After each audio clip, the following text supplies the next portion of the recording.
What's up, guys? It's Will and John back again for another episode of the MMA Huddle, and this week it's from down in London, a place that me and John have been a few times. It's not one of our favourite spots, but they've absolutely gave us probably the best European card we've had in a very, very long time. It's a very strong card, in my opinion.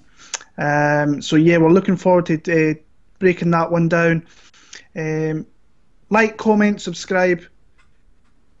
Up at the top there, hit the bell and you'll be notified when there's videos coming on. John has interviews with competitors from Claudio Silva, Arnold Allen and Mike Grundy this week, so go and check those out.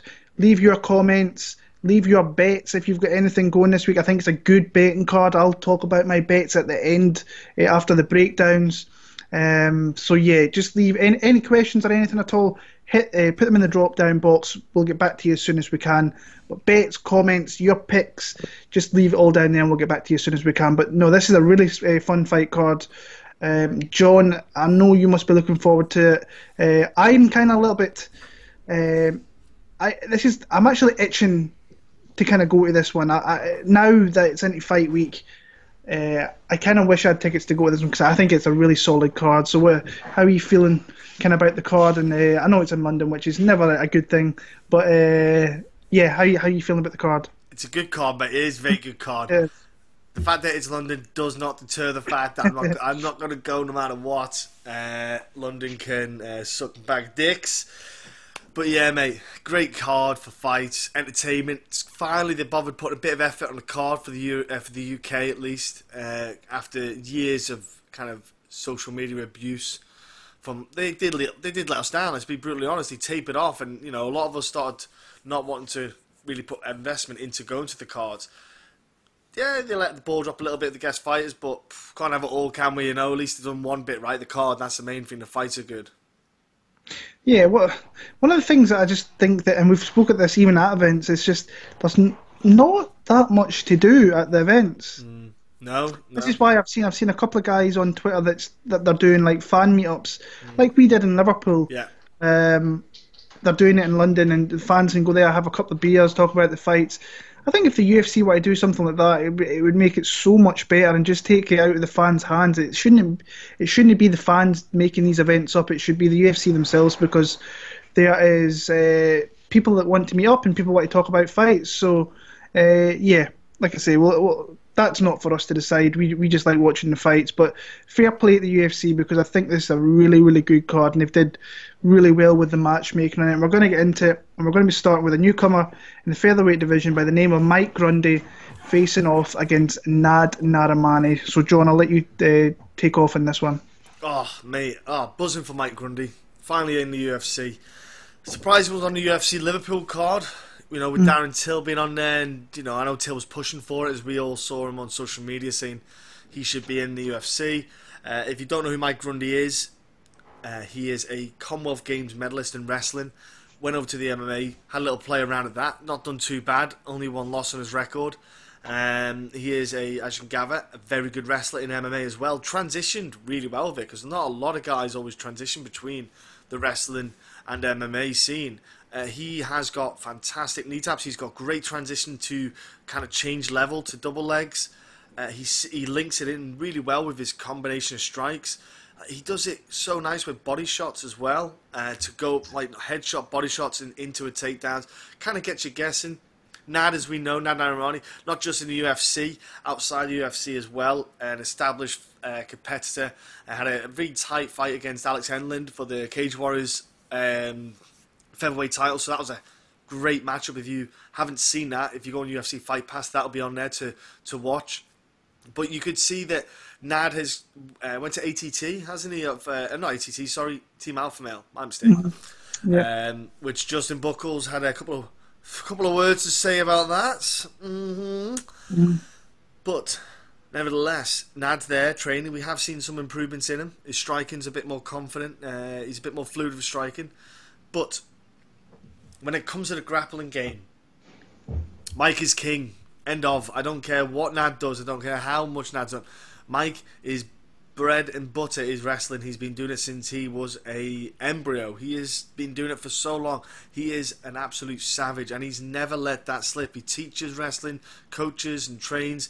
It's just in his DNA, and I think we're going to see Nad find out the difference in levels of wrestling. I know we'll have had it across in America, but when he gets with Mike in the battle, I think you'll see Nad go down, but he's going to have a hard time with Mike on top. Honestly, Will. I just think Mike's going to get on top of him. Not a lot of people get up again if Mike's on top of you. He's very good at top control. Very good. Safe as well. He doesn't put himself in too much danger for submissions. He's very shrewd to that, and he's got a lethal, wicked grip. Like, his guillotine is gnarly. I could testify to that because my neck was in bits after him choking it several times. Even Paul Craig, UFC light heavyweight Paul Craig, me and him were chatting about it, and both of us said the same thing. His choke is ridiculous. So he's obviously had a little play around there too. So mate, I'm gonna go with Mike Grundy here. I know Nad's done really well. He's shown development in the last few fights. But honestly, I think Mike Grundy is just going to show him a different level of grappling and get a good decision win, but it's going to be a hard one for Nad to win here. Good fight, really good matchup. Like Mike said on your interview that you did, like he was happy that he kind of got a British guy that he kind of knew about. Both guys, like you said, Mike's a wrestler. Nad Narimani is a wrestler by trade who's kind of starting to put. He's all around a really solid mixed martial artist, is Nad, and I think he's moved himself full time out to Team Alpha Male, so that's a big move, going over to California and doing all that over there. Like you said, Mike Grundy is really all about one thing. Let's be honest, he really doesn't do a hell of a lot much more in his fights outside of wrestling and grappling. He goes to his bread and butter, which is fair enough. If you've got a tool like that, you use it. I think as a well-rounded MMA guy, I think Nad definitely has that. But the wrestling that Grundy has, I think eventually that's going to wear on Nad. I don't think he's going to stop takedowns here. I think his chain wrestling's really good. If Mike doesn't get one position, he will move into different aspects of the grappling, and he will find a way to get you down. He's did that before previous fights. Only lost to Damien Stasiak, a former UFC vet, which he was only 6 months into the fighting then, way back in 2015. The guys went everywhere to fight in Russia, Japan. So the guys not stayed on British soil, which a lot of guys do. Like the Brazilians, they don't go outside of their country. The Americans very rarely go outside of their country. So he's went around. He's got experience in different cultures and so on. This one, like when the betting odds opened up, he was plus 225 over here in the UK. I think he's plus 185 now. So there's still value on him if you think he can win the fight.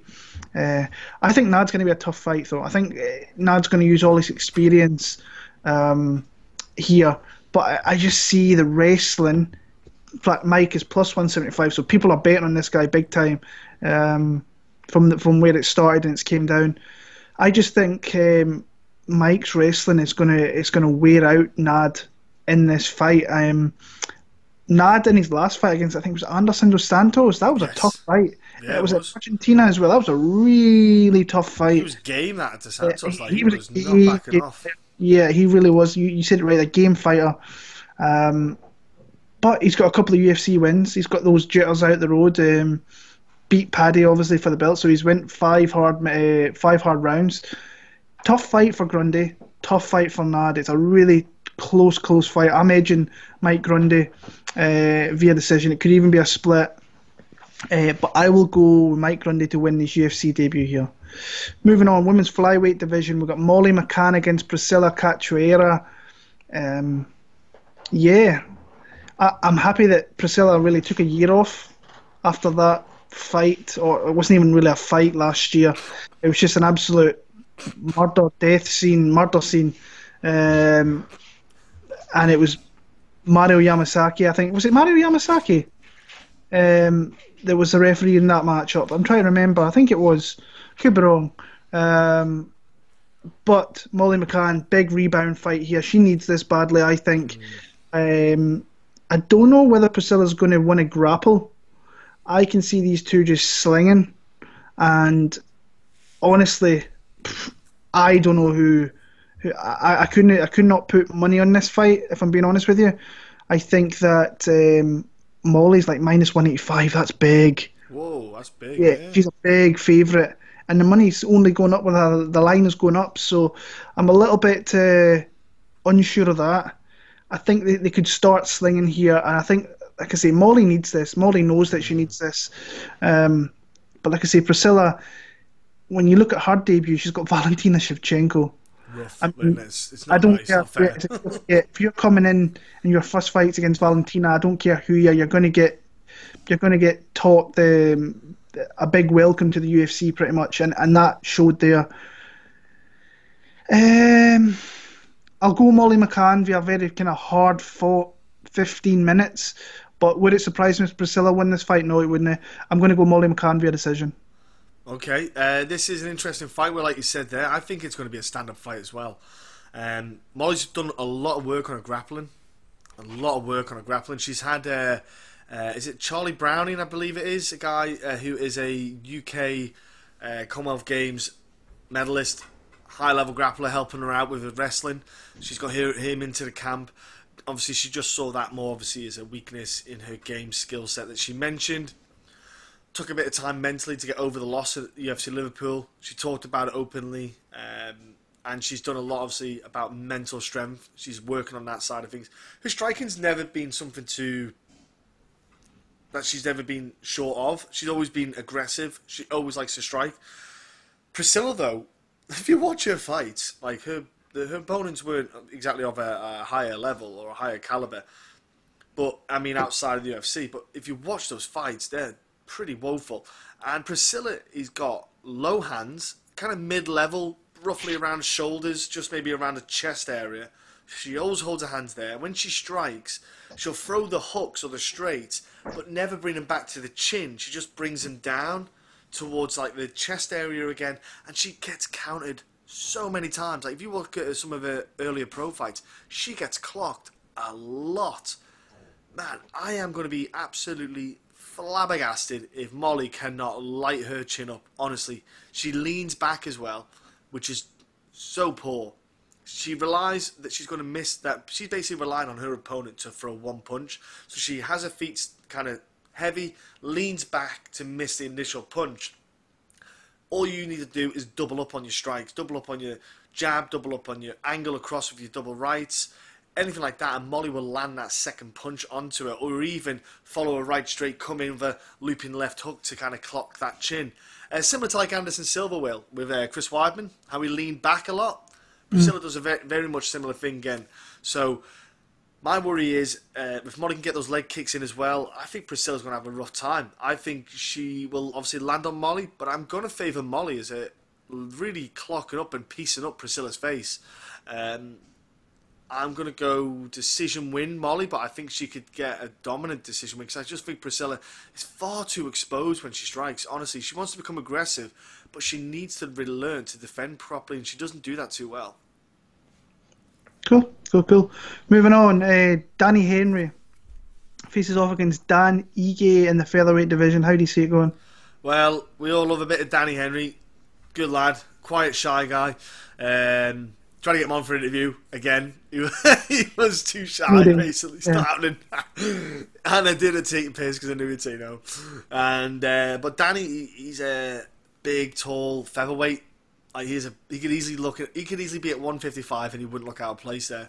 He's a big guy for 145, and he's shown that he's what I really enjoy about it is he's shown that he's got grit and determination to win. So is Dan Ige as well. That is the pair of them have both shown that in the UFC. So immediately that for me, the kind of heart they've both shown makes that a good fight. And that's what I liked about this matchup. I thought it was a good fight. Ige for me on the feet, that's his weakness. He's weaker on the feet. His output isn't there, and plus against stronger strikers like Danny Henry, he's going to have a rough time. Danny Henry needs to use those low calf kicks. Don't throw too many kicks in the air because Dan Ige wants to get us to the ground and get grappling. End of. Ige on the ground is a monster on top. He has got legit good grappling on top. He's got really good ground and pound, really sneaky elbows, really good submission game on him. for me, Danny just has to keep it standing. Stop those takedown attempts, low calf kicks, keep it straight punches, just keep the distance, keep it going like that. I'm going to go favour Danny Henry here. I think Ige's tough. Ige can take a punch. He has been in fights, and you see him in the end. His face looks like he's sucked. He's put it in a bee's nest. He's absolutely messed up, but he'll tough it out. He'll stick around, and I think Danny Henry's going to piece him up here. I think Danny Henry's going to land a few good shots. I think Danny could get taken down. Don't get me wrong. I don't see there's any reason why Danny Ige could get him down. But I'm going to do Danny Henry decision, mate. I really do think that Danny can get this win. It's a good win as well. But I really think he's got the skill set to beat a guy like this with the kind of long range strikes that he has. Yeah. Like we were speaking before this, and Danny knows this. I know Danny personally a little bit, and. Last, where was it? Liverpool. It was, I can't remember what fight. I think it was Landsberg Mazzani. I was like, I'm going for some food. So I went and got some food, and Danny, unbeknownst to me, was right behind me. We started talking. He was actually due in for surgery the week after that event. And he says to me, he's like, so I hear you keep picking against me. And I'm like, and Stevie Ray was there as well at this point, and he was like, yeah, I keep picking against you, and you keep going out there and like just dominating dudes. So I was like, I'm probably going to stay that way as long as you can keep your winning streak. So I'm going to pick Dan Ige to win this fight. So if he runs into me again, which there's a high probability, I could be I could probably be getting choked out myself actually. So he's actually been really super impressive in his UFC tenure. Now his opponent Daniel Tamer, definitely undersized. There was a big mismatch there. Not a mismatch, just difference in size. And at that point, Danny wanted it more. You could see it was in Glasgow, fighting at home. That was a great fight, by the way. Yeah. I remember the crowd for that one. It was awesome. Started slow, commentating in the second round, dominant in the third, got the decision. And then he absolutely starched Hakeem Dawodu, and that's what you have to do against Hakeem. You can't sit back and let him dictate pace, dictate where the fight's going. He went out there, caught him with a beautiful shot, then put him in a guillotine choke, and Hakeem went to sleep quick. So this guy's got a lot of skills at his disposal. Coming back after an injury, he's not rushed it, I know that. He's taken his time, he's got himself in the full working order. But like I say, Dan Ige, I think his grappling here is just going to be... This is what wins him the fight. Now, I'm 100% hoping that Danny comes out here and absolutely catches him with a shot he caught Hakeem with, puts him in a choke and submits him in 40 seconds again. I really want that. I really do. He's a good lad. But I just think that Danny Ige's wrestling might just be a little bit too much. Danny on the bottom, I think he needs to work really hard to maybe get into positions where he can maybe get back to his feet. I've no doubt about it. I think he can get back to his feet. I just think the relentless takedowns of Dan Ige might be the kind of game changer in this fight. He had a really aggressive guy in Jordan Griffin last time out in his hometown. Fought a good fight there, used his takedowns, passed really easily. But I've seen some people score that for Jordan Griffin as well, which I don't think is a bad scorecard, honestly. Yeah. But I had it for Ige. I'm going to go Ige via decision here. I think his grappling is just going to be a bit too much. Like I say, 100% want Danny to come in here and do the business again, and then maybe next time we'll decide to pick him and he'll lose or whatever. So, but like for Scottish MMA, we need to try and just keep winning fights to get the cards back here in Scotland, because, like as I'm saying, we don't have really many. We have On Top. We have a couple other ones up here, but we don't really have that many cards floating about in Scotland. And like Cage Warriors, I'm still thinking what we've got to do. We've got a Scottish champion, and we've not had an event up here. And there is Scottish fighters coming through. There's a couple that got signed to Bellator. There is fighters definitely coming through. So I'm hoping that we can get some bigger cards up here up here in Scotland, that we can get some events. But I wish Danny all the best. I'm going with Dan Ige here. I think he's just his grappling's going to win this fight. So yeah, I'm sure I'll be called a traitor for going against my fellow Scot there. That happens every time I pick against some. It's the same when I pick Lipsky against Jojo. I get called out in it all the times, which is really funny actually. So yeah, moving on. Tom Breese, Ian Heinisch. this is a good fight. This is a really, really good fight, and one that I'm looking forward to. The betting lines have came down dramatically. Tom Breese is still the favourite, but there's been a lot of people on Ian Heinisch and that line's move rather significantly. And I can see why, because in his UFC debut, that's a tough fight to come into the UFC against Mutante, who was on a winning streak. It's just awkward to look good against. Loved his footwork, loved his aggression, loved the way he kind of mixed it up a little bit and just made it super hard for Cesar Ferreira. Tom Breese, just feel we don't see enough of this guy. Injury prone. It's a big thing for him. I think he's had some pretty major injuries. He's had some good performances in the UFC. Obviously, his first couple of fights were great. Then, honestly, that Nakamura fight, I think when I watch it, I think I score it for Nakamura every time. It was not a good performance. First loss of his career. Sean Strickland can do that. He's a tough fighter as well. And then he came out and he beat Dan Kelly. Dan Kelly's slow and old, and Tom's long, and he's got a little bit of a speed and he's got power with him. So he mixes it together very, very well. His submissions and his striking. So I've seen the people that are betting on Ian Heinisch. I don't think that's a bad bet at all. I think I've seen him up high, like plus 150. Ooh, I mean, nice. that's good odds. Let me see what the odds are now. Actually, looking at 5 times. So he is plus 115. Tom Breese minus 135. So yeah, I'm not gonna.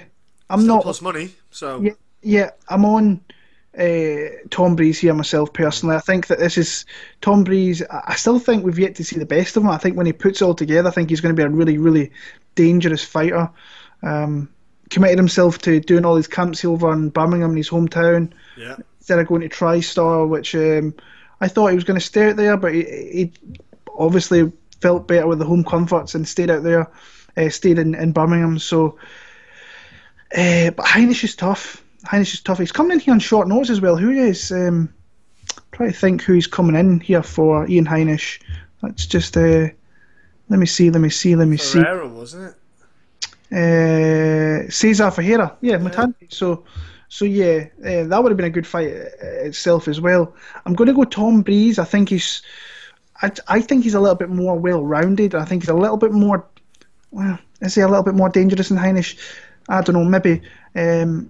I just see him using his boxing a little bit and then mixing it with takedowns. But honestly, I think it's a super close fight. I'm not super confident in Tom Breese, but if he hits plus money and I'm picking him, it might be a bet for me on that side. But I very much doubt it. But I'll pick Tom Breese. I actually go a close split decision win there. It is a horrible one to pick. I'm with you, especially Tom Breese. I think now that he's sticking at middleweight, I think we'll see less injuries. Because the problem, I think, was him cutting down to welterweight. He ruined his body trying to make the weight. Made himself more susceptible to injuries. Because fight camp was not more training-based. It was more weight-based. That dude is massive.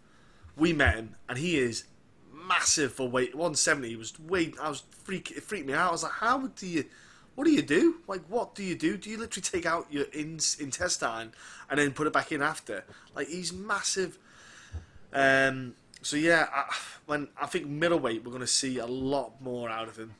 I think I'm with you, Will. I think he's not even touching his potential. He does grappling comps. He does a lot of work on his boxing, his footwork.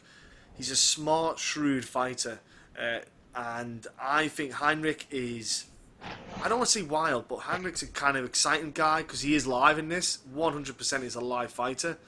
I think Heinrich can be a bit of a problem. I think he might definitely want to try and close distance and grapple, especially when we've seen Tom Breese and his jab. It's a very good jab that Tom has. Nice pop to it, nice little snap. So I think Ian's going to try and close different distance down. But I'm with you. I'm going Tom Breese. I think he'll just land the more strikes on the boxing side of things, land those 1-2s, those jabs, and it will start to just make a difference. It'll take a toll. I'm going to decision for Tom Breese as well. I feel that on the ground, I think both parties can get each other down at different points, especially if Tom Breese throws certain kicks that maybe might get caught out and get tripped over, etc. But Tom Breese done a lot of training. If you look at social media, a lot of flexibility, movement, and kind of self weight workouts and stuff like that to try and give him strength. And that dude's already a beast. So yeah, I'm gonna go with Tom Breese's decision, but it's not. I think it's gonna be a good fight. It's gonna be one of the surprise fights on the card. It's lowered down, but hopefully it won't get forgotten about. But I think it's gonna be a belting fight. This one. Yeah. So moving on, light heavyweight division. This one I actually have not watched anything of, and I'm going to maybe actually do it probably early tomorrow when I put out my video and stuff. But Nicolae, I don't know how you say the surname. Nicolae Negumereanu, I think that's where it's against Saparbek Safarov. Lead us off. Safarov is not that good. Let's put it that way, folks. But he's in the UFC anyway. He's got an opportunity though to get himself a win in the UFC because he's got a short notice opponent, and I truly believe this is an opportunity for him to get a win. Like, he came into the UFC on a win streak, but when he got in there against Gian Vellante, he got stopped by him, and then he lost to Tyson Pedro. He wasn't doing anything in any of those fights that made me go, "Oof, this guy's got potential." He's a Sambo guy, but he does not. There's nothing in his skill set for MMA that's been outstanding to keep him in the UFC kind of tenure. Nicolae, though, used to fight at heavyweight. Had a lot of fights. Had a lot of the fights at heavyweight. Basically, a lazy 205. Is the best way to put it. Had fights at heavyweight against a bunch of cans. And when I say a bunch of them, shitload of them. Weirdly enough, all his fights are for one promotion. One promotion his whole career, and weirdly, we've seen this before with certain fighters where they get one promotion looking after him to give him this nice little win streak against suitable opponents, and he gets easy, comfortable wins and looks good in them, and suddenly gets signed to the UFC, and then they get found out. Yeah, I don't think Nicolae's going to have that kind of. He does. He throws. He's got poor striking. He throws heavy shots. Yeah, I don't. This is the least favorite fight of the card. It's honestly, if this fight fell through, I'd be so happy. I don't want this fight to happen. It's absolutely crap. Put it on a promotion other than the UFC. Bellator can have it. It's pants, mate. Honestly. But Fight Night Global, anything, just take it. These guys are not worthy in the UFC. But it's happening. Yeah. Nicolae, you're losing your debut, kid. Simple as that. I don't know how. I don't care, but you're going to lose. Interesting. I think it's the way like I said, I've not watched into it too much. I know I've seen some little clippets of Nick. I think I've seen some big judo throws. He seems like quite a strong guy. The way I kind of see things kind of going here is it's just who's going to land first. Because I think Safarov's defense is not good. I think that he leaves his chin in the air. He can be hit, he can be knocked out, he can be submitted. There's nothing to be super impressive with Safarov at all. He was a punching bag against Vellante before getting knocked out. Then Tyson Pedro absolutely dealt with him with ease. Like I say, I've not watched a hell of a lot of this matchup, and I probably won't watch too much of him, being honest with you. So I'll go with the newcomer. I think he'll be the first one to land the big shot that's going to change the outcome of the fight. So I'll go Negumereanu, I think that's how you pronounce it, via a knockout in the second round. Moving on, Marc Diakiese against Joseph Duffy, a really good domestic scrap here. Good fight, good fight, good matchmaking. Big fight for Marc Diakiese. Big fight for this kid. He loses this. Can you imagine? Was it only 2 years ago where he finished Pakistan with that beautiful knockout, and then he was like hyped up. Went over to American Top Team. I think he actually went before that, and since then he's lost 3 straight. And to be fair, to 3 good fighters, 3 tough fighters in different aspects. Record Close is a bit of a spoiler. Dan Hooker is just an all-around, very, very solid Muay Thai kickboxer with good submissions as well. And then Nasrat Haqparast, who's got some really good counter striking, some really good combinations, some super fast hands, and mixes it well together. That's a kid to look out for, is Haqparast. What I like about Diakiese here is that he's did this camp at home. Yeah. He's got out of the bubble. You don't have to go to these big camps now. I'm sure they help staying in a facility where you're literally everything's there for you. You don't have to travel around so much. But he's got back to his kind of bread and butter, what brought him up and brought him into the UFC. But I don't think he's been super impressive in his UFC 10. I think the Sajewski fight, he went out there and blew that kid out of the water. Frankie Perez, that was a close fight. It's a little bit closer than I think it should have been. Obviously, there was the highlight reel knockout of Packlin. But I think he's been in the Drakkar close one. That was a fight he could have won. It was a split, very close. I think if he just a few things that he changed, he could have won that fight.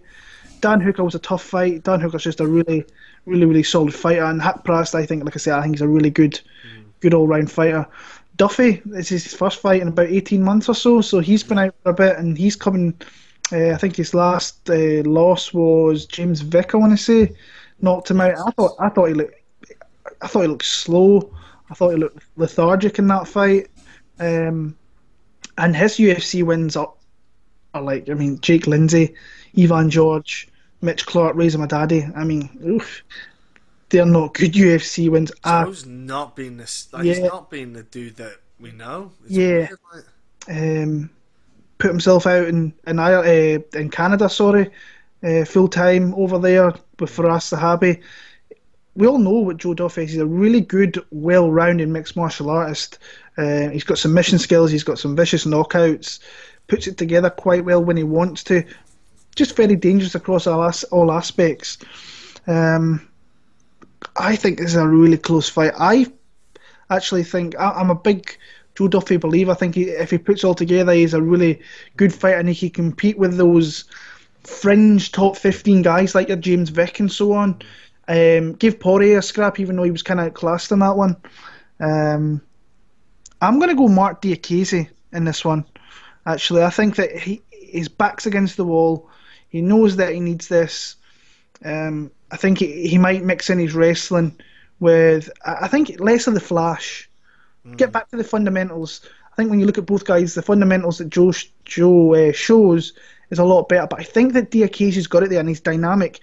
Less of that stuff, and just get back to maybe grinding a little bit. Look for takedowns and try and get him there. I just feel more confident picking Diakiese. I've not got the best read on the fight, but I just think that Joe Duffy, I thought he looked slow and lethargic in that last fight, and maybe he was carrying an injury, maybe he had a bad weight cut, maybe he did this, he did that. But I just think that Diakiese needs this. Back against the wall, he loses this one, we're not going to see him in the UFC again. No. And I think I think Bellator would love to sign a guy like Diakiese.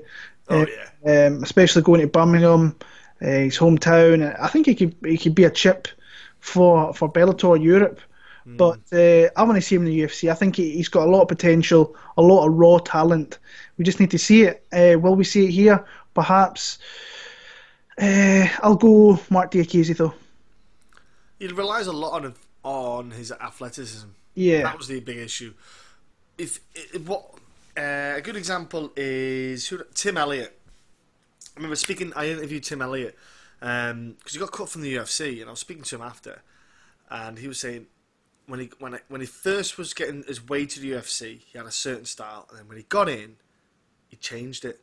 He thought he had to fight a different way to stay in the UFC, and he said, if only I fought the same way I did before it, I would still be in there now, and he was certain of it. And so then when he went away and came back in, and he fought Demetrius for the title, which he was a pain in the ass for Demetrius in that fight, he did what he always did. He went back to his old roots and stayed that way. I think Diakiese, hopefully going back to his, back home base at least full time, he'll see that. Well, how I got to the UFC was by doing this style, this style, this style. He was trying to get himself to be a highlight reel. He was trying to get himself to be on that, Bubba O'Reilly intermission in the UFC. He was trying to get himself on there. When you don't force it, that happens. Those moments of kind of magic happen. He's got moments like that, and he could have those moments. He just needs to suck it up and just fight for now. Just get the bare bones on. I've been underwhelmed by Joe Duffy. I love his skill set. He's a smart fighter, legit grappling skills, can tap dudes out, catch guys with submissions. Very good, smart accuracy with his boxing. But for some reason in the UFC, he's not even a fraction of what he was when his Cage Warriors tenure, anything like that. It's weird, man. He signed with the terrorist as well, so the terrorist snitch. So it doesn't help his cause. And that's what happened. I think the terrorist snitch saw this match and went, this would be a far more ideal matchup because Diakiese on a losing streak and it gets him a win, gets him more money to not pay his son. So, it's little things like that that made this matchup. But I'm going to go with Marc Diakiese as well because I think when your back's against the wall, it's hard to bet against someone like that because he has got that spirit in him. Like you said, some of the fights where he lost, he wasn't getting battered, he wasn't getting schooled, he was still fighting back the whole time, he was putting the effort in. I just don't know what Joe Duffy we're going to see. For me, Diakiese is way better than Jake Lindsay. So you're not going to get, you won't have the opportunity against someone like Jake Lindsay, like Joe Duffy did have. I'm going to go Diakiese. I think it's just going to be fast, mate. I think that's a big factor. He's going to be quick. He's going to be fast, explosive. So I'll go Diakiese. Dirty decision win for him, man. But it's going to be a hell of a scrap. I think both dudes are going to have bloody faces, but I think Diakiese will come out on top with just raw kind of will to stay in. I've actually seen that he's fighting Saturday's his birthday, Marc Diakiese as well. So shit! He only turns 26, which is there's still a lot of time for that guy to be a player in the UFC at 26. Oh yeah, big time. Yeah. So interesting if he's going to get himself a little big old birthday present with that. So moving on, the main fight of the kind of prelims, Arnold Allen, Jordan Rinaldi. How do you see it going? Well, Arnold Allen interviewed him, folks. So the link is up somewhere in the air, so you can click on that, check that interview out. Rinaldi is a guy who goes right under the radar. Right under the radar in the featherweight division. If everyone was to give a list of names, he'd be right at the very end. He goes under the radar in a sense that he doesn't show a lot to get noticed. He just does the basics well. So he gets the wins. He's had losses as well. He lost to Greg Gillespie, who's a monster. So no problem with that. I can't say anything wrong with that. I think a lot of people will lose to Mr. Gillespie. Obviously, he's gone down to featherweight now, where he fought Jason Knight. And that Jason Knight that he fought, though, wasn't the Jason Knight at Jason Knight's peak, if that makes sense. Like, for some reason, Jason Knight just, when he first came in, he was fantastic. And all of a sudden, I felt like Jason needed to stop fighting as much and maybe build the skill set up, but he just kept fighting too much, fighting too often, wanting to just keep fighting. He's doing bare knuckle boxing now against Artem Lobov. Mental, the way the fight game goes. But for me, Arnold, one thing he showed, and I said to me against the Mads fight, was he never stopped. He never gave up. He was losing the Mads fight. Clearly losing that Mads fight. He just was not winning that fight. It wasn't his day, no matter what he did. And he got that choke in. We were all sitting out. We were all together, weren't well, and it was just he just pulled out the bag. That shows a lot to me. Because a lot of guys, you've seen it yourself, Will, in fights where dudes, they've lost the first 2 rounds, and you just know that it's not their day, and they just kind of think, let's just get this over with, so I can get back to the drawing board, sort stuff out, and then get back to winning ways. But Arnold wasn't having any of it. He didn't care what the scoreboard said, because he said there's 5 minutes left in this fight. There's still time for me to win, and that's what he did. So that, for me, is something you've always got to be wary of. Look at the McCann fight. What a great grappling exchange them two had. What a great fight that was. And I think with Rinaldi, he'll offer that. He'll offer a good scrap to Arnold. I think Arnold will have tidied up a bucket load of his holes in his game. Bucket load in the time he's been off. Faraz would have went, oh my goodness, kid, here's a list. Let's work on it. And I think that's something that you'll see. I think Arnold will have worked on the holes in his game, worked on them. I think his boxing's legit. But he's got good hands. He's got good heavy hands, Arnold, and I think he's going to win. I do. I think Arnold's just a great talent for the featherweight division. Great British fight talent, and he's like I say, he's like Tom Breese. He's still nowhere near what he's going to be able to show us all. So I'm going to go with Arnold Allen. I'm going to go with I'm going to get a stoppage here. I think he's going to get a submission or a TKO or something in the second or third round, man. I've got a belief in this kid, and I think, Arnold Allen can go get it. Yeah, the one thing I'll say about this fight is that Jordan Rinaldi showed in his last fight the way that he could win this fight against Arnold Allen, because I thought he fought a great fight against Jason Scott Knight. Topham was heavy, wasn't he? He's super heavy, but I'm not saying this super disrespectfully, but Jason Knight is the most short fighter. How old was he? Short 26-year-old fighter you might ever see.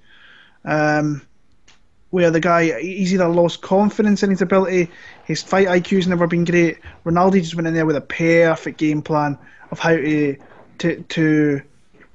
beat that guy. It went in there, and like things with Jason Knight, he will be happy being on his back, try to find a submission. If you can just be heavy, not give any limbs up, and did what Jordan Rinaldi did, then you can win the fight. And that's what he did. So he has shown that he can use that kind of game plan to good effect and win fights through it. I just don't see Arnold Allen being as bad with getting taken down so easily like he did against Mads Burnell, because Mads took him down.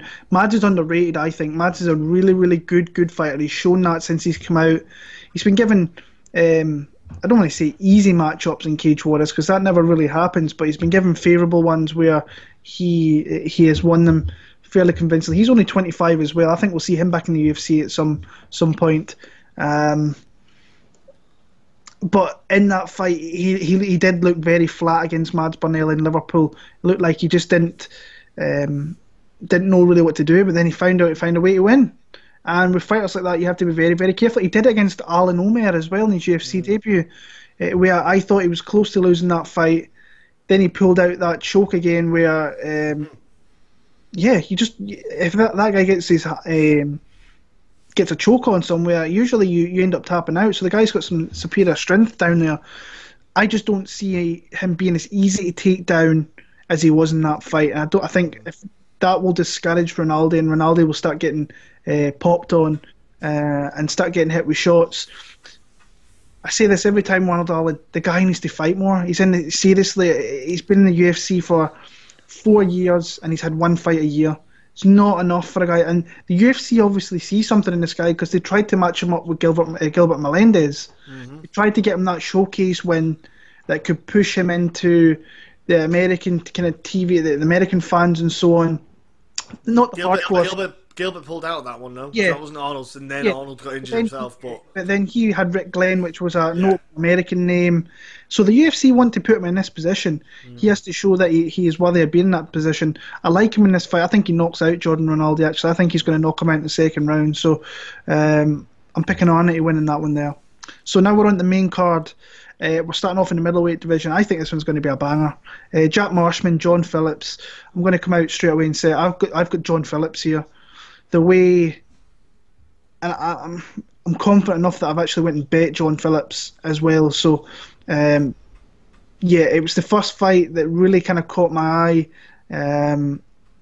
As to, I thought, right, John Phillips, he's not showed in his UFC tenure that he's been great. He's shown that he's got a deficient kind of ground game. He can get taken down and got styled upon like Charles Bird did. Then he kind of got a very tough fight against Kevin Holland in his second fight.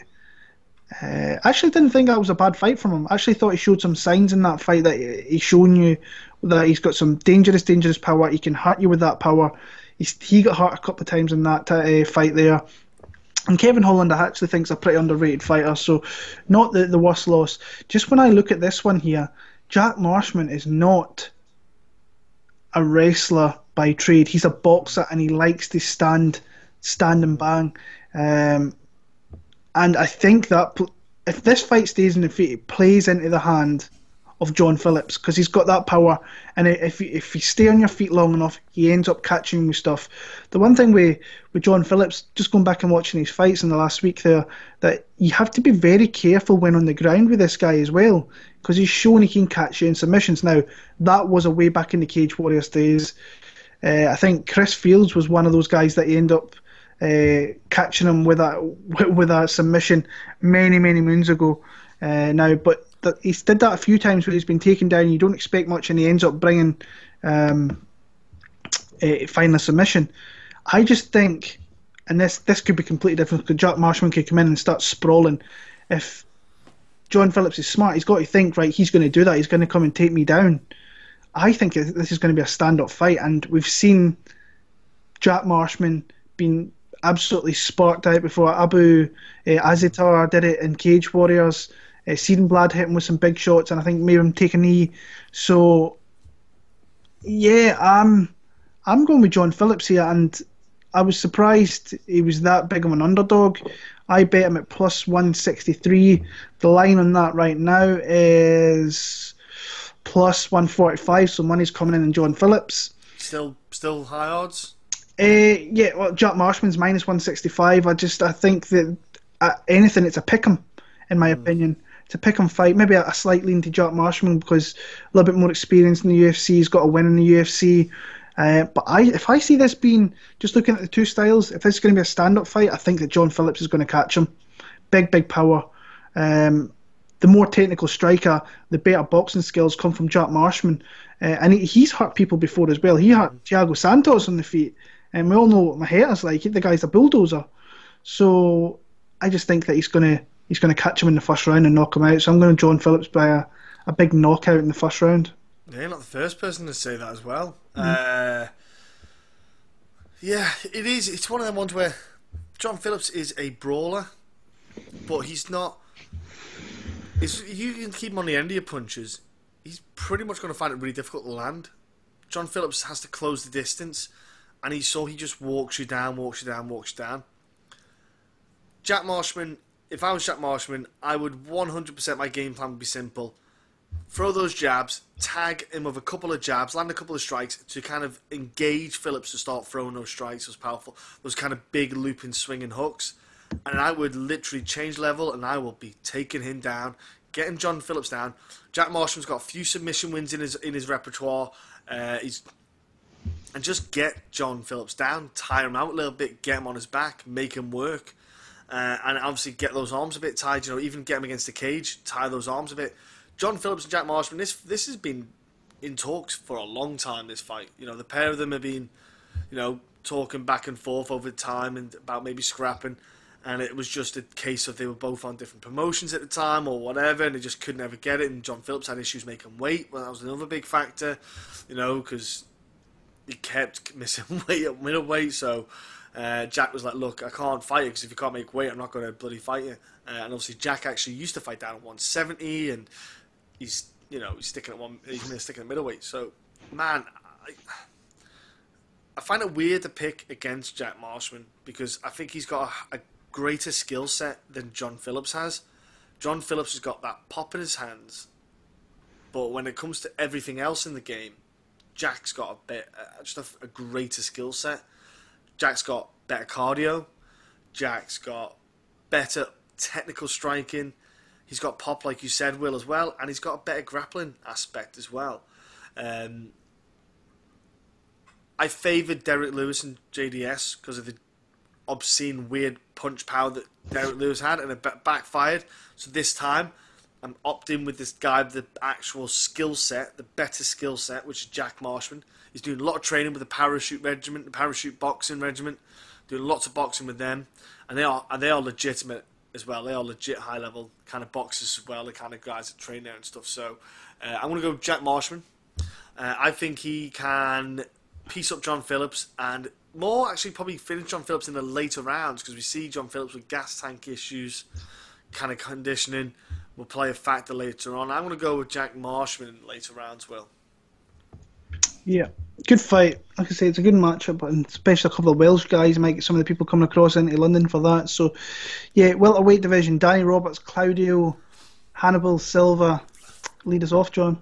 Whoa, what a hell of a fight this was as well, mate. Getting announced, just fuming. It's gutted. Like both of these dudes, man, are beautiful people, a pair of them. Did an interview with Claudio. You can check that one out. That is link is up in the air somewhere for you to click. Like you just don't care. Yeah, I like this matchup, man, because it's like you and I saw, Will, when Claudio fought in Liverpool. You know, a lot was going on there. A lot was going on there outside of it. You know, the long break injury, induced, but out for a while of injury. Nordin Taleb, as we both knew, he's strong. He's got good striking Taleb. We thought it's going to be a tough fight. This one's going to be, and he just literally starched, went through him like a hot knife through butter. Claudio looked like an absolute man possessed, and he's looking to make up on lost time. And you can imagine it as well, because look who's the co-main event: Leon Edwards, a guy he has a victory against. And Claudio must think to himself, "Gosh, I'm not far off from them. I'm not off from them guys. I'm not. I can get up there." Danny Roberts, good striker. He's got, as we've seen him fight in the past, he's got good hands, lovely bit of boxing on him, entertaining fighter. My only concern with Danny Roberts is chin. He's been rattled a few times now in the UFC, and Claudio is going to be aggressive, and Claudio's going to go and attack hard. So how does Danny respond to that aggressive behaviour? If we look at the fights that Danny's had where guys are aggressive with him, he can sometimes get a little bit flustered. Claudio as well, when it comes to the grappling aspect on the ground, Danny Roberts ain't going to want none of that. Claudio is a jiu-jitsu beast. That is something that Danny's going to have to be careful. I'm going Claudio Silva, mate. It's going to hurt you to say it to you, mate. I know you love Danny, and Danny is a beautiful human being, but man, I think Claudio is like a phoenix from the flames, man. I think he wanted 3 or 4 fights this year. He just wants to get the fights up, and just start laying people out. There's something about him, man. I think he's got an absolute cracking skill set to apply, and I think he'll stop Danny. I'm going to go TKO maybe in the later rounds, or even a submission earlier on, like a panic takedown from Danny, and Claudio wraps that neck up or something. But I'm going with Claudio here, bro. Just before I start talking about this fight, I'm just having a little look. Former UFC 2 Division champ Conor McGregor has been arrested in Miami Beach on charges of strong arm robbery and criminal mischief. Strong arm robbery. What would $100 million man want to do an armed robbery? Come on, people. Come on. I think we can all admit this is a load of bollocks. Just looking at it here, so according to the report, McGregor allegedly took the phone from a man taking photos of him and his family outside the hotel and smashed it. Oh. Yeah.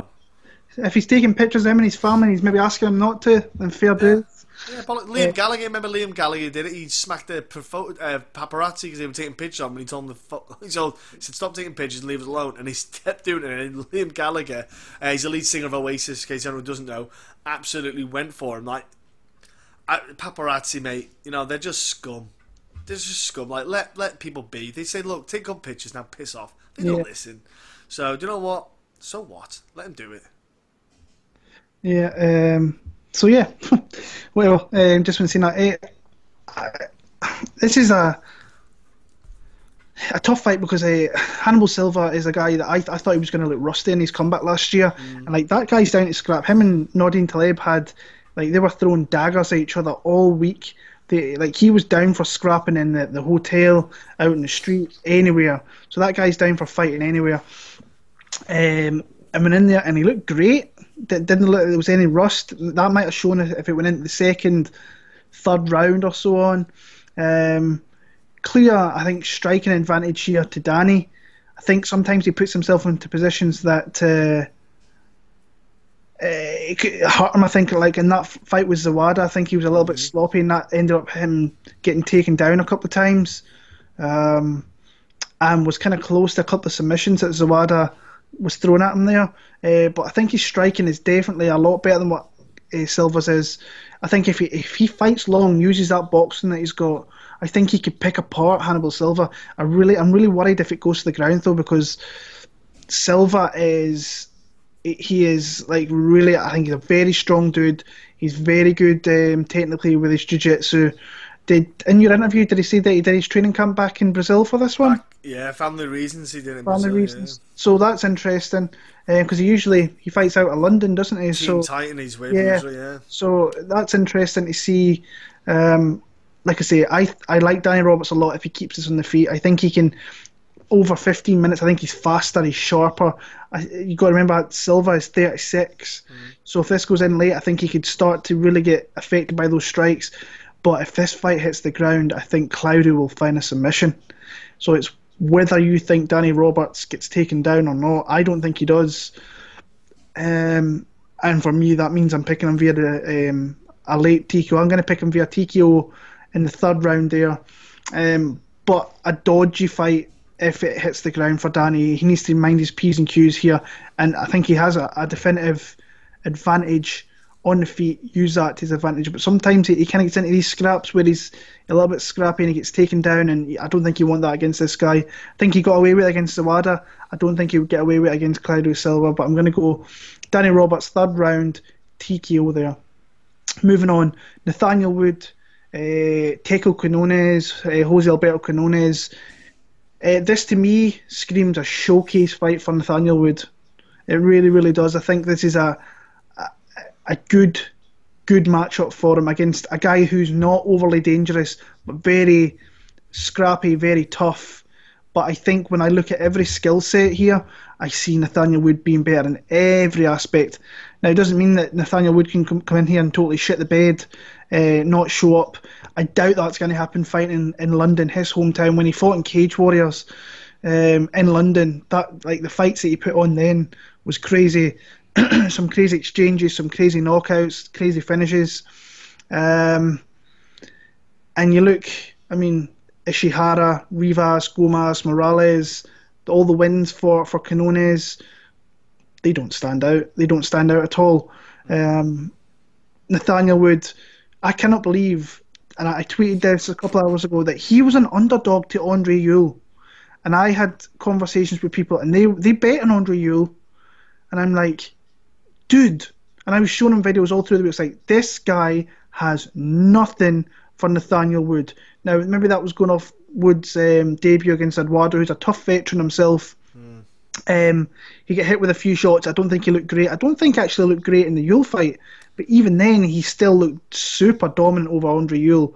Used takedowns, beautiful combinations, and his striking was just a far better, more experienced fighter. And Nathaniel's got a lot of experience for a young guy in the sport, and he trains with super experienced coaches and Brad Pickett, I think, amongst others. So Ashley Grimshaw. Yeah. Ashley Grimshaw, he fights for Bellator soon. He's got a main. Aliomi, Stuart Austin. There's loads of guys. Yeah, tons of guys. Yeah. He's been around experienced guys for a long, long time. Mike Brown, I think he's did some work with him at ATT as well. So he's been around some vets of the sport. I just think he is better in every area here. I think he's a free square and a parlay if you want to add him in. People are betting on seeing that. Very, very confident. I think that Quinonez is tough. He's Mexican. You can never write off those guys. But I think skill for skill, Nathaniel Wood is a better fighter than Teco Quinonez. So I'm picking him. Does he stop him? I think it'd be a big exclamation point if he did stop him, because, like I say, Quinonez is tough. But I don't know. I'll go. Yeah, I will actually. I'll go for a stoppage. I'll go a submission victory. I think he gets the ground and he can get a sub there. So Nathaniel Wood, submission, middle to kind of late third round. Yeah, I'm with you. There's not much else to say. Quinonez, I don't think he's got the skill set to even deal with Nathaniel Wood. I just don't know what he's going to do. I think Nathaniel Wood is going to piece him up. He'll shoot in for takedowns, Quinonez, because he's worked a little bit on his wrestling, but it won't be enough. It'll be panic takedowns rather than setting up the takedowns. I think Nathaniel Wood's going to light him up, and I think Nathaniel Wood's going to stop him as well. You go submission, I'm going to go TKO. I think Nathaniel Wood can just box him and just wear him, break him down. The momentum, the crowd, everyone going crazy. I go third round TKO for Nathaniel, man. Yeah, good fight. I like the fight Yeah, for Nathaniel. I think it's made up for him, mate. It is, in my opinion. They're building up Nathaniel here at the UFC. I think they've seen themselves a little gem, and they're going to build it with the right fights. Volkan Oezdemir against Dominick Reyes, a really high kind of ranking match in kind of prospect here. How do you see it going? Well, no time Volkan coming back after 2 losses. Man, he's got a tough time because Dominick Reyes is an exciting light heavyweight. You know, Reyes, Rakitic, 2 exciting dudes. You've also got, Luke Rockhold's coming up to the light heavyweight division. Thiago Santos, Anthony Smith. There's 5 fresh faces kind of hitting that top 10, top 15 kind of weight in the division. Volkan, he came in, not enough was known about him, and I think now people are starting to see it. I think this is going to be a carbon copy of the Anthony Smith fight. He's just not going to be able to get close enough. The straight kind of teep kicks, long punches from Reyes, the mixture of shots from Reyes, it's just kind of going to overwhelm Volkan come to the 2nd, 3rd round. Volkan's going to tire because Volkan kind of loads up the strikes to try and get that one pop finish because I worry that he's got into that habit now because he's seen what's happened a few times. He thinks, that's all I have to do, I just have to land. Like, no, you don't. So you need to fight still. You need to fight, and if you land, you land. If your power's there, you don't need to make it or force it. It just happens. I'd like to see if Volkan's worked on something simple like a jab. I'd love to see if Volkan set up more stuff with the jab because he doesn't do that enough, in my opinion, and I think that's where he's hindering himself. If he shot more jabs out to set up the right straights, he could probably have more success, etc.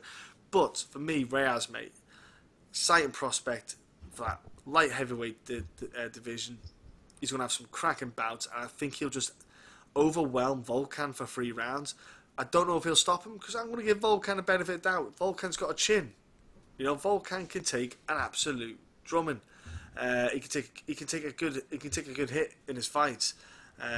So I'm going to go Reyes' decision, just because I think that Volkan has got a bit of a chin. I know that Anthony Smith got the submission on Volkan, and obviously Daniel Cormier got TKO, but I'm going to go... I still thought Volkan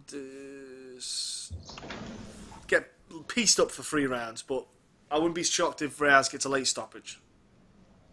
Yeah, I've never been a super admirer of Volkan Oezdemir. I've always kind of tried to fade him, if I'm being honest with you. The guy's obviously got some power, so you have to be careful of that there. But there's holes in his game, and you've seen that he punches himself out if he can't get you with those shots. He's there to be got at, and he's there to be stopped, like Anthony Smith showed last time. He fought a good game plan in the aspect of that. He wore Volkan out to the point where then he gave up kind of easy opportunities to get himself into the fight and then establish and then finish the fight. Like I say, I think Dominick Reyes he's faster, he's slicker, I think he's more defensively sound than what Oezdemir is. Just be careful you don't get hit, because he looks a big hitter, but there's definitely holes in his game. We still don't know a hell of a lot about Reyes, but that win over OSP in, was it your 3rd or 4th fight in the UFC, and Jared Cannonier as well? I mean, good wins on your record. I think OSP's never an easy out for anybody, and he knocked him out. 2 more seconds, that fight's over. He knocked that guy out, so that should have been called a TKO. The right step up here, he wins this fight, he puts himself into that top 5, and like Corey Anderson, I reckon he might get Corey Anderson if he wins here. But there's fighters that shot at John Jones is there to be got. I think Maheta gets it next, but then who's getting him after that? It's either or Reyes versus Rockhold. Ooh. Yeah. This guy's coming up. This is what I like about the John Jones situation. That he's beat eras of fighters. He beat all the old legends. Now he's got these young lions coming through. Your Johnny Walkers, Anthony Smith, Masvidal Santos, Dominick Reyes. Then you get Rockhold coming up. This fight for John Jones where he could assert his dominance and just be the most dominant guy ever, if he's not already. Regarding this matchup, I just think that Reyes is going to fight smart. He's going to make sure he picks his shots properly. Don't engage in a brawl. If he does that, then he's asking to get hit with power shots. Just don't do that. I think you're the better fighter. On the feet, actually, I think he's a more technically sound fighter. Big leg kicks. I like him in this fight fairly convincingly. It's just it's whether he stops Volkan, because Volkan, like I say, he's only been stopped by fairly decent fighters. But I think he's got cardio issues. I think that Reyes himself kind of takes one after that initial burst. He takes it a lot slower and he picks his shots better. I'll pick him via TKO. I think he can stop him with a big shot in the second round. So I'll go Dominick Reyes to get his 5th win in the UFC and kind of establishes himself in that division with a kind of signature win there. So yeah. Co-main event time. Leon Edwards, Gunny Nelson. There's that video floating about of Gunny Nelson. It's amazing. Yeah, it's beautiful. It's an old one. I think that was one from a way back, actually, from the. I thought it was from the Tumanov days. Actually, I remember that. I'm sure I remember reading or seeing something. Yeah, like that. I think he's probably awesome, recycling, but yeah, it's still a great video. I don't think we can deny that it's the best way to get going for the week. Good main event, co-main event, I should say. Leon Edwards, very, very talented fighter. Not the most marketable guy. He doesn't. I think every time he opens his mouth, it's a little bit. I'm cringing. Just let your skills pay the bills. You're not a talker. You're never going to be a talker. You're never going to make yourself more money by talking. It just doesn't. It doesn't fit him. I think his skills are legit. I think he's a really well-rounded, good fighter. And he's coming off his biggest win over a sound name in Donald Cerrone. Anytime you've got Donald Cerrone and a W next to your name against him, that's a legit win. Legit win. And he's on a 6-fight win streak. Tumanov, I did not see that coming. I think that's a good win. Luque, good win. Barberena, good win, because that guy's tough and he hit a shot in that one and came through and recovered there. Sabota, that's the one fight that jumps out at me here. You can look at the Usman fight. Usman could do that to anybody in that division. But the Sabota one, he won that fight in the last second of the third, but he went into kind of Peter Sabota's wheelhouse where he went to the ground and initiated some of that. I don't think, if he does that, like I said to you beforehand, if he does that in this fight, I think Gunny will find a way. Gunny is, outside of Damian Maia, I think he is the best guy jiu-jitsu wise in the UFC, along with Kron Gracie. Kron Gracie's in there, obviously. What about Rani Aya? And Rani Aya's very, very underestimated in that thing, but you've seen that there is levels to having a black belt and so on and being a Jits guy. And Maya's at the top there, very much so. And then Gunny, it's just, he's on a very high level, especially in the UFC, where I think anybody he could get to the ground, he's got an opportunity to submit. And he came through an absolute war of a fight last time against Cowboy. Alex Oliveira. Yeah, that guy never gives you a tough fight, and it's such a hard fight. And initially, Cowboy came out there, started really well. I think he grabbed the fence a couple of times, which didn't go down too well.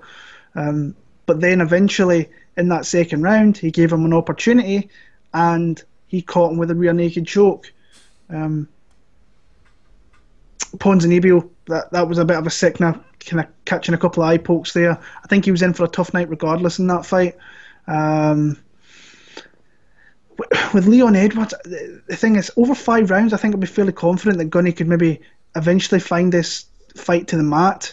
But Leon Edwards, if he fights long, I think he's got really good calf kicks, low kicks that he could use here, and with that stance, the karate stance of Gunnar Nelson, that could affect him. But I just see at points of this fight, them clinching up, and then Gunny, he's got beautiful trips, beautiful ways to find, put this fight on the mat, and on the mat, he is, I don't want to say he's a lock to find something, but I think he's got a very high percentage of finding a submission there. And especially, even if he doesn't find anything, if Leon Edwards gets put down, I don't see him getting back up. I really don't. I think it's too dangerous to try and get back to your feet, because if you leave something open, Gunnar will be on you in a second. So I'm going to pick Gunny Nelson, actually. I'm going to pick him to win via submission. I think he has to be at it from the get-go. I don't think he can let Leon Edwards get ahead early, because if he does, Leon could be, he could just fight that game plan of throwing long strikes, keeping them outside and not engaging, and maybe winning the fight through that. But I like Gunny to get the fight to the mat and win via submission. So Gunny, rear naked choke, probably late second round. Nice. Well, the thing about Gunny is, he's got some good physical strength about him now. I mentioned that he's now remember when he first was early days in the UFC, and he just looked loose on the scales, and you were like, that dude can make 155. He's a lazy git. I remember meeting him in UFC London years ago, Gus Manoacard, at the UFC after party it was. And I stood next to him and I was like, man, 170. I said, in my head I was thinking, that dude probably is literally just hitting 170, like 171 if he has a sausage roll in his mouth. And I thought, that dude, and he looks now like a 170 pound, like 170 pound. He's thick set. He's built that muscle. Like, if you look at his physique now, it looks different. The dude is so much stronger. And you got to think, when you're on the ground, how many people get up from Gunny? He's so good at holding top position, so good at controlling. Leon Edwards, the problem we got in this fight for Leon and Gunnar, when they're both standing up, it's going to be quite a low output. The pair of them haven't got a high output because of the stance, especially the Gunny stance. Leon's going to have a bit of a tough time with that stance, trying to get the strikes in, the punches. The calf kicks, like you say, Will, are going to be key. But for me, Gunny will have maybe be able to get out enough of those to stop it bothering him. But I think Leon's going to have a difficulty because you're going to have to close the gap down to land the strikes. But the problem with closing the gap down is you can end up, like you said, Will, clinching. It goes from you want to be just close enough that you can land a strike, but you don't want it close enough so he can clinch. And that's the kind of problem you see a lot of guys fall into with someone like Gunny's style is you don't mean to get that clinch in, but you end up getting the clinch because you end up going forward with the aggressive striking. And if it goes to the mat, like, Leon's shown good defense on the ground, don't get me wrong, he's not been too shabby, but man, Gunny is a savage, man. He's such a savage. He's got good ground and pound too. Can land some nice little elbows, cheeky little cuts here and there. Dude, I'm going Gunny. You know, I think on the feet, he's got good counter striking going to Nelson as well. So I think the pair of them will kind of cancel each other out almost on the feet. I think that Leon will charge to try and get land strikes, and Gunny can get it down to the ground. So I'm going to go Gunny with the win.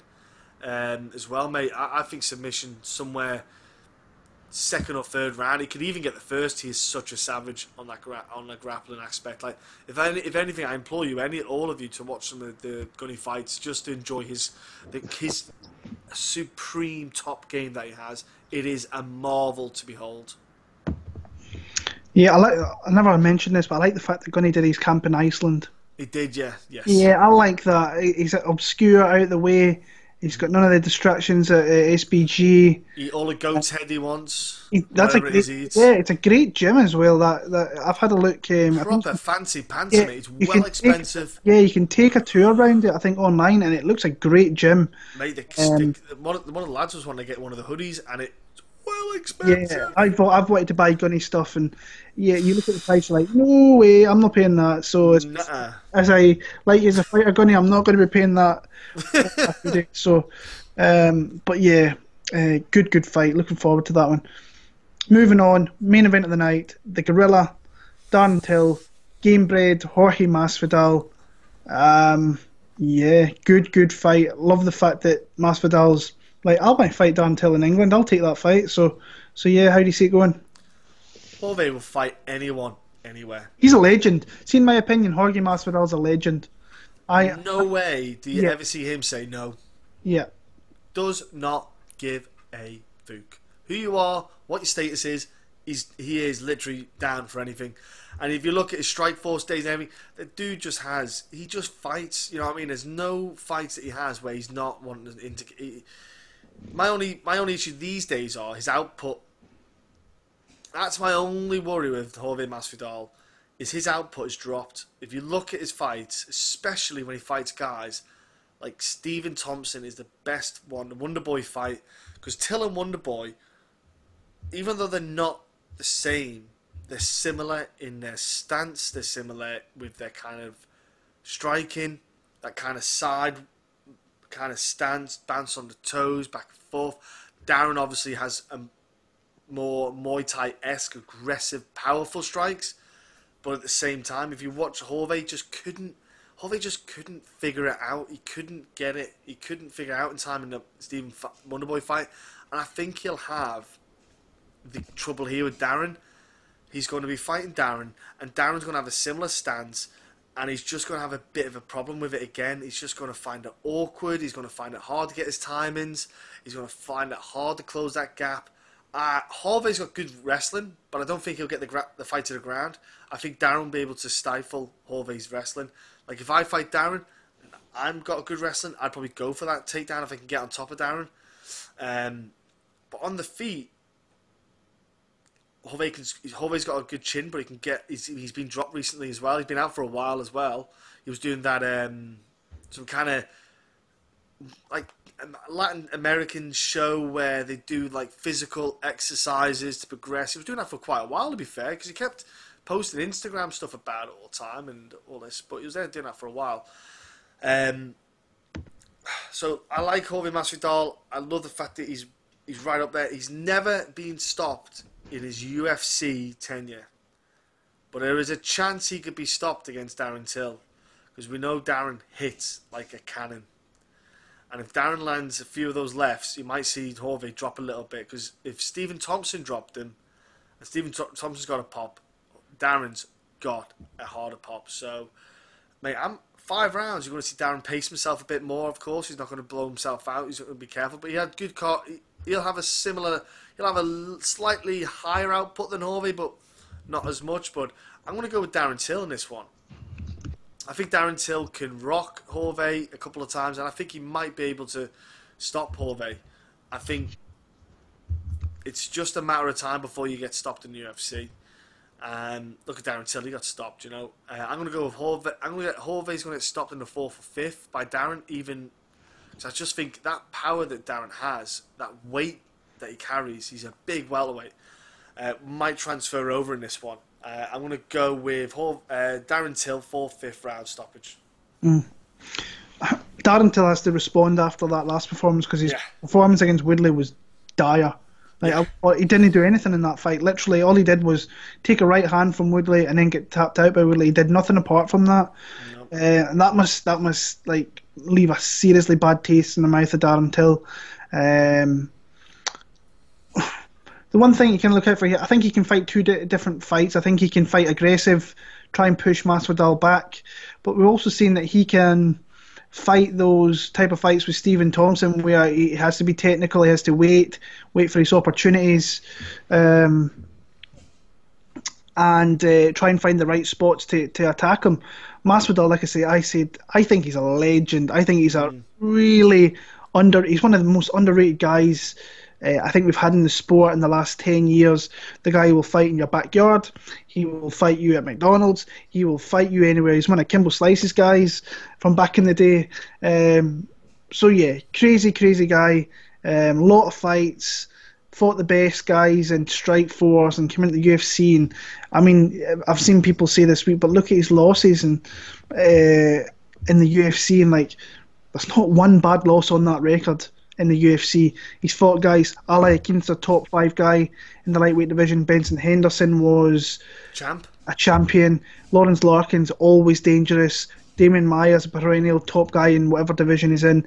And Wonderboy is one of the most awkward guys to face, and a former title challenger as well, top 5 guy. So yeah, and when he's on, he's on. Like in the Donald Cowboy Cerrone fight, he was on, and he took that guy out like you should. He treated him with no respect, went in there and absolutely demolished him. He's not going to push Darren Till back. I think he's going to be in the back foot. So he's going to have to try and catch Darren with something pretty lethal, I think, to get the respect and push him back, because I think Darren's the more physically bigger guy. I said to you before we started recording this, I don't think Darren Till is going to be in the... I think this is his last fight at welterweight. I just don't see him sticking around. I don't see the point in him sticking around. No. Personally, I think there's good fights for him at 185.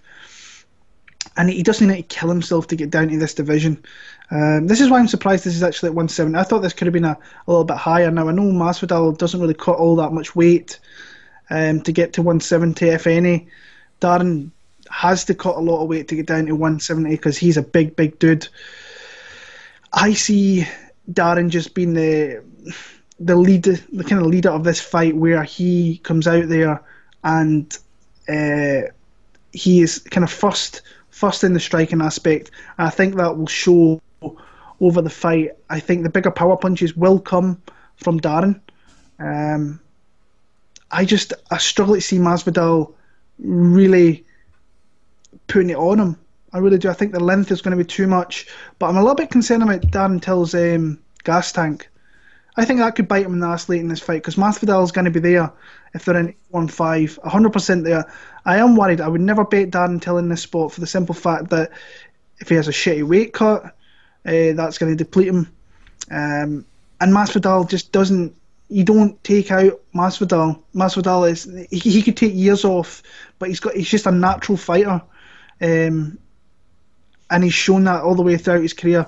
I think he's always going to be a top guy, but he's never going to be one of your elite guys. He's a guy that it's hard to look good against, but it's a great win to have in your record. I'll pick Darren Till via unanimous decision in this one there. So that's the breakdowns for UFC London. I will quickly go into my bets. I have one bet, I've mentioned it already, John Phillips plus 163. Who did I say I was potentially betting before we started? Gunnar Nelson, Danny Roberts, Nathaniel Wood. I want to put in a parlay with someone from next week. But there is loads of good bets to be made in this card, guys. If last week was a shocking event for betting on, I shit the bed big time with my bets last week. I lost all four of them. My worst year, my worst event since this week last year, which is crazy. But then I went on a run and got all that back fairly quickly. There is good underdogs in men, like I think Danny Henry's got an opportunity, Mike Grundy's got an opportunity, obviously Gunny. Who else? I think Volkan's kind of, his line is high for what's a guy. What's Gunny odds? Gunny is I was just looking at that. Was it plus 130? Oh, jeez. Yeah, it's plus 130. I actually think he might be higher over here in the UK. But Gunnar Nelson's plus 130, and I love betting Gunny as an underdog because he's just, I think he's got one of those elite skill sets that if he gets it there, all it can take is a couple of seconds later and the guy's tapping out. So as of right now, bet John Phillips. Potentially, Gunnar Nelson's probably going to be a bet if I'm being honest, and Danny Roberts is the other kind of solid one I'm looking at, and Nathaniel Wood with Nasrat Hakparast, who fights next week, is a guy I like really a lot in there as well. But that's just good. If you think Darren Till's going to win by knockout, I think you get good odds on that. Arnold Allen's line's coming down actually. He's minus 160. So that's something that's kind of interesting me. Okay, so it might even come down further come I think Friday. I think he might be around about 150 by fight time. I like those odds as well, so I might have a look at that. I might have quite a few bets for this card actually, but that is what I'm liking. Kind of. What is Diakiese and Duffy? Just out of curiosity. Diakiese is plus 190. That's good, yeah. Because I think he's on the losing streak. He would be quite high, yeah. And Duffy, I would never bet Duffy at anything higher than minus 150 in these type of matchups. So the money is dog or pass there, in my opinion, on Marc Diakiese. But there's good bets to be made in this card right throughout every fight. Actually, the only one, there's some odds here that are a little bit crazy to me. Is like, I don't think Joe Duffy should be minus 230. I don't think Molly McCann should be minus 185. Who else is there? That's probably about it actually for that. But there is bets to be made, and good luck with your bets. And let us know what you're betting when that comes around this weekend, because like I said, I think there's money to be made if you make smart bets. I like underdog bets this week. It kind of just sits out for me as being an underdog kind of week. So hopefully I can cash some bets and get back on the wagon again and get back in the green, as they say. So yeah. So I think that's everything we've got for this week. John, if you want to add anything, then by all means, just That's it, bro. That's us. I'm all good. Yeah. So we will be back next week. I think it's is it Wonderboy and Pettis next week? I think it is. I think it might be Which, soon. It's either next week or the week after. It's Yeah. super close. Yeah, it is. It's Wonderboy. Actually, Wonderboy versus Pettis, and then it's Barboza against Gaethje. So, Yeah, I knew that was soon. but yeah, everybody knows I'm an Anthony Pettis guy, but that's Hard one for Pettis to win at 170. Yikes. I don't understand the matchmaking either, but maybe Pettis just wants to fight the best guys in whatever division he can. So, But it's not even pay-per-view points, so I don't get that. no, I don't know. Weird. I don't know. But yeah, that's us for the MMA Huddle this week. Thank you for the support. Please subscribe. Please leave your comments down below. We'll get back to you. And if you're going to UFC London, please go and enjoy yourself. It's a great card. It looks a great card. Hopefully it plans out to be a really fun card with lots of finishes. And until next week, from Will, from John, peace.